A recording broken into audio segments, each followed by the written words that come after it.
Olá pessoal, tudo bem? Eu sou o pastor Giovanni, eu tenho uma palavra de Deus para o seu coração. Nós estamos meditando a palavra de Deus em Provérbios capítulo 6, versículo 20, onde o texto sagrado nos diz o seguinte: Filho meu, guarda o mandamento de teu pai e não deixes a lei da tua mãe. O que Provérbios está ensinando? Salomão aqui, cheio do Espírito Santo.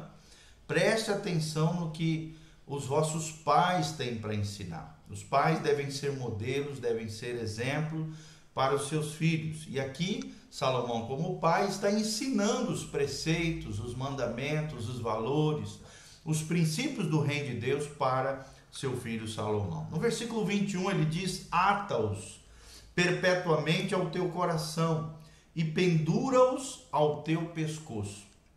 Ou seja, todo o mandamento de Deus, tendo os nossos pais, as nossas autoridades como referência para a nossa vida, devem ser ouvidos, principalmente, claro, se estão de acordo com a palavra de Deus, nada daquilo que seja contrário, mas sim de acordo com a palavra de Deus. Eu devo guardar no meu coração, eu devo pendurar no meu pescoço, no sentido de mostrar às pessoas que aquilo que eu estou ouvindo, eu estou praticando, eu estou fazendo, eu estou realmente exercendo a minha fé através de uma vida prática dos mandamentos e da lei de Deus no meu dia a dia. No versículo 22 diz: quando caminhares te guiará. Ou seja, os mandamentos de Deus, a palavra de Deus, ela nos guia, ela nos orienta. Quando te deitares te guardará, ela nos poupa, ela nos livra do mal, ela nos guarda de tudo aquilo que é de horrível nessa vida. Quando acordares falarás contigo. Ou seja, que a palavra de Deus fale conosco, fale ao nosso coração, todos os dias, transformando a nossa história, a nossa trajetória. Aí entra o 23, porque o mandamento do Senhor é lâmpada, e a lei é luz, e as repreensões da correção são o caminho da vida. Então, tudo que Deus quer produzir, querido, na minha vida, é correção. São caminhos de vida, sempre lembrando que caminho na Bíblia tem um significado de escolhas, de decisões. Que decisões tomar para que eu tenha uma vida abundante, a vida que Jesus planejou para nós. Lembrando sempre que a tríade satânica é roubar, matar e destruir. O ladrão veio para roubar, matar e destruir. Mas eu, diz o Senhor Jesus, em João 10:10, vim para que vocês tenham vida e vida em abundância. Então, como é que eu posso trilhar o caminho da vida? Ouvindo as repreensões da palavra de Deus, através dos meus pais naturais, através das minhas lideranças espirituais, ouvindo as repreensões de correção. Tem muita gente que quando ouve uma exortação, uma admoestação, uma repreensão de correção, fecha o coração, endurece o coração, não muda, permanece no erro e na falha, e assim não consegue crescer e frutificar para o Senhor, não consegue viver para a glória de Deus. Mas a Bíblia está dizendo: se obedecemos os mandamentos do Senhor, esses ensinamentos, essas doutrinas, esses ensinos celestiais serão lâmpada, iluminarão o nosso caminho, porque a lei de Deus é luz e o mandamento é lâmpada. Ou seja, a palavra de Deus está para iluminar o nosso caminho. Lá no Salmo 119, o texto sagrado diz: lâmpada para os meus pés é a tua palavra e luz para o meu caminho. Então, se você quer ser uma pessoa iluminada, ter um caminho, escolhas, caminhos de vida na sua vida, uma vida iluminada, abençoada, bem-aventurada, você precisa ouvir as repreensões de correções para que você trilhe o caminho de vida eterna. Assim como o salmista diz: Senhor, sonda-me, Senhor, vê se há em mim algum caminho mau e guia-me pelas veredas da justiça por amor ao seu nome. Aí entra no 24 a problemática com relação à mulher alheia, a mulher vil, a mulher vulgar, a mulher adúltera, em outras palavras. Entra o 24 dizendo: para te guardarem da mulher vil, vulgar, sensual, sexualizada, erótica, provocante, da mulher vil no sentido de vulgar, de perniciosa, de pervertida, e das lisonjas da estranha, aquela falação, aquele falar malicioso, maldoso, a fim de te derrubar, de te destruir, seja homem ou seja mulher, né? Da mesma maneira, claro que tem muito mais homem vil, muito mais homem estranho, né? Muito mais homem sedutor do que mulheres sedutoras. Infelizmente, essa problemática da sexualidade, da imoralidade sexual ou da sexualidade equivocada, errada, imoral, tem muito uma conotação muito mais forte dentro da vida de muitos homens do que na vida das mulheres. Mas a Bíblia diz: não cobices no teu coração a sua formosura. Tome cuidado com a questão da beleza. A beleza é uma bênção de Deus, né? A beleza é algo que Deus criou, que Deus fez, que é algo lindo. Mas se for mal intencionada, se a beleza for mal utilizada, ela pode corromper o olhar humano, o coração do homem e a vida das pessoas. Não cobices, quer dizer, não deseje, não queira, não tropeces na sua formosura, nem te prenda aos seus olhos. Toma cuidado com a concupiscência dos olhos, que é o desejo desenfreado ao olhar, né? Aquele olhar provocante, aquele olhar sensual, aquele olhar, né, destruidor, tentador. Toma cuidado com o seu olhar.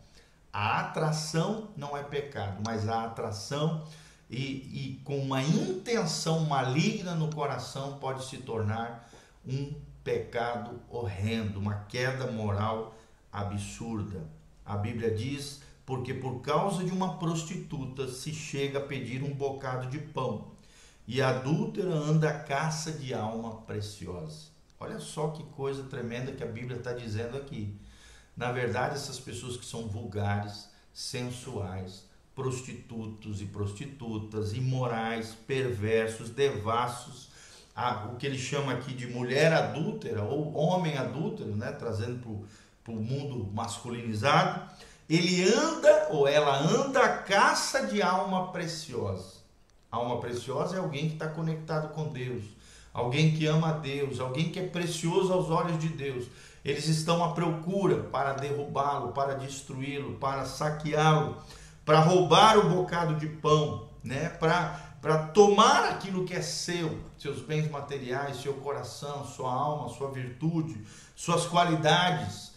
A mulher adúltera anda à caça de alma preciosa. Que você não seja mais uma vítima do homem adúltero, da mulher adúltera, da alma, que você tenha uma alma preciosa ao Senhor, mas não seja ingênuo, não seja levado ao mal, ao equívoco, ao erro e à falha, nessa questão da moralidade, da imoralidade, né, da perversão sexual. Versículo 27, porventura tomará alguém fogo no seu seio, sem que suas vestes se queimem? Ou seja, Deus está dizendo: olha, fuja da aparência do mal, fuja do mal, não brinque com isso, senão você vai tropeçar, você vai se queimar, você vai se machucar, você vai se ferir. Se você cair nesse seio amaldiçoante, né? Nessa intimidade proibida, isso vai devastar, destruir, detonar com a tua alma e pode destruir famílias inteiras. No 28 diz: ou andará alguém sob brasa sem que se queime os seus pés? Ou seja, Deus está dizendo em outras palavras, quem se envolve com isso, como é que não vai se queimar? Como é que não vai se desmoralizar? Como é que não vai se desfigurar? Como é que não vai queimar a sua própria vida, o seu filme, a sua imagem, a imagem que as pessoas têm de você?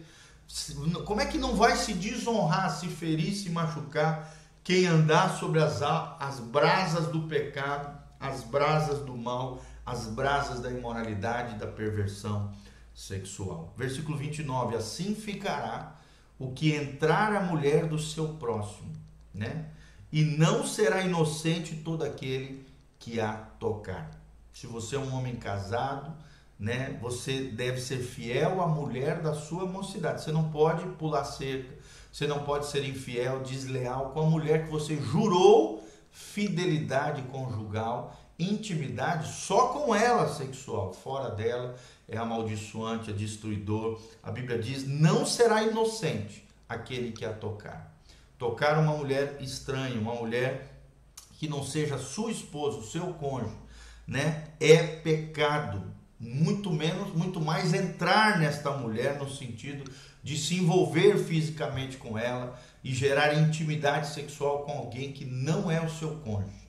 Isso é pecado. No caso de jovens, se chama fornicação, relações sexuais ilícitas fora do contexto e da proteção do pacto nupcial, da aliança matrimonial. Mas quando é no caso de pessoas casadas, se chama adultério, que é o que a gente chama de assim, no senso comum, de pular a cerca, de aprontar, de adulterar, de trair o seu cônjuge. Isso é algo que Deus não terá como inocente. Deus vai tratar, Deus vai julgar. A Bíblia diz: digno de honra entre todos é o matrimônio, o leito sem mácula, ou seja, sem a mancha do adultério e da imoralidade, porque Deus julgará os imorais, os adúlteros. O próprio Deus vai julgar e tratar com seriedade aqueles que assim o fizeram. Então, tome cuidado, irmãos, com as questões da sexualidade. A sexualidade pode ser usufruída, desfrutada dentro das proteções do casamento e daquilo que a Bíblia diz que não é destruidor nem avassalador.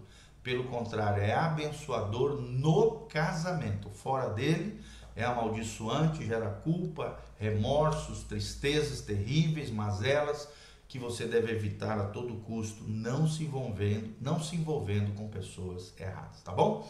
Dá um joinha, compartilhe esse vídeo com outras pessoas, aqui debaixo no link de descrição, tem todas as informações, siga o nosso canal, guarde essa palavra no seu coração e que Deus te abençoe abundantemente, que você tenha um dia abençoado, agraciado, protegido, guardado aos pés de Jesus. E hoje à noite, às 20 horas, na Dr. Camargo 4555, no centro de Umuarama, temos culto aqui na Igreja Casa na Rocha. Vem estar conosco.